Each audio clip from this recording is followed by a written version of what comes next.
and many others. As you know, our good book has very great guidance for all of us. And I love our reading for today from the gospel, and this just rings so true with me. Jesus, Son of David, have mercy on me. And that is how I have felt for this past year. Have mercy on me. And I'm very thankful that I have received and am continuing to receive that mercy, and feel that I am on a good road to recovery, and life is better already and will continue to be that way.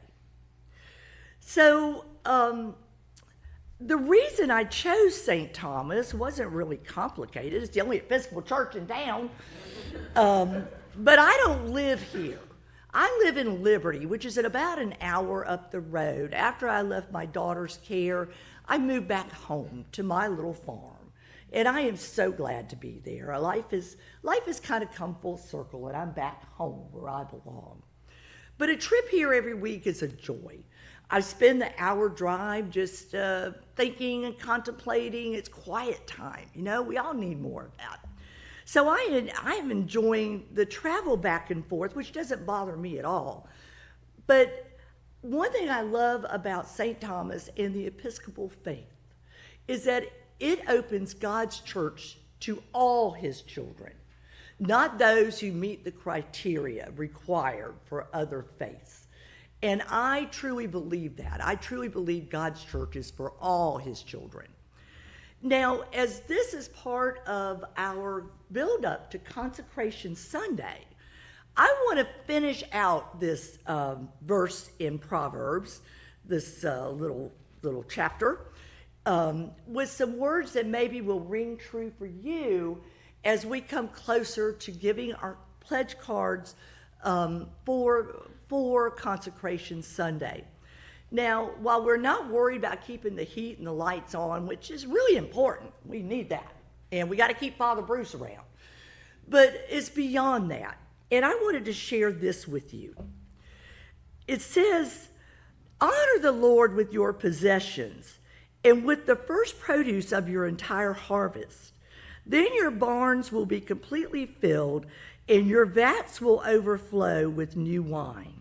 Do not despise the Lord's instruction. So I'd like to leave you with those words, and thank you for the opportunity to speak. I do want to greatly encourage each of you to thoughtfully and prayerfully consider your pledge cards for next week. And I do hope you will spend some time in quiet contemplation and discussion with your family about the choices you choose to make. Thank you very much.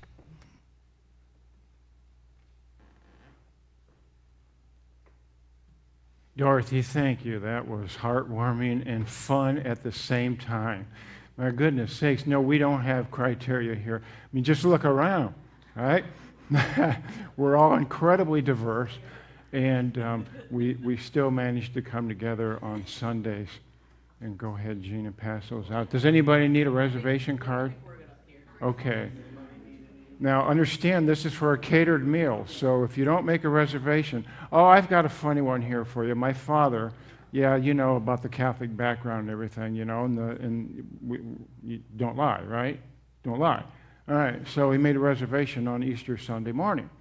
He gets to the restaurant, and the line is out the door and down the sidewalk and everything, and it's kind of, what in the world?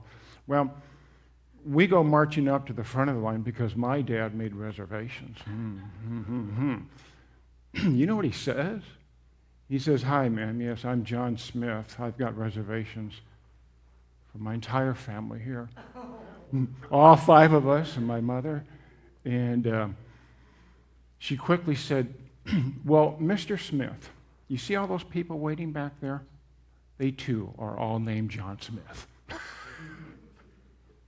Back of the line. You got to make reservations if you want these catered meals, you know, or at a restaurant that's going to be full.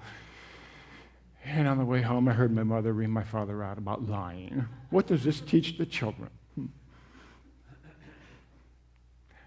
Thank you, Dorothy. That was very nice. It's not easy to do that when you're brand new here. Not brand new. You've been here about, what, a year? A year. That's right. Yeah, okay. Even so. I didn't give anybody an assignment. Well, yes, you did. Think about these things. Yes, yes. Reflection. Remember, I talked about that. Reflect, take these things home. Maybe you'll take that home and reflect on it. But no test. No test. Well, there is a test. The end of life. All right. Thank you. Are there any birthdays we can help you celebrate this week? Are there any anniversaries? Well, regardless, walk in love as Christ loved us and gave himself for us, an offering and sacrifice to God.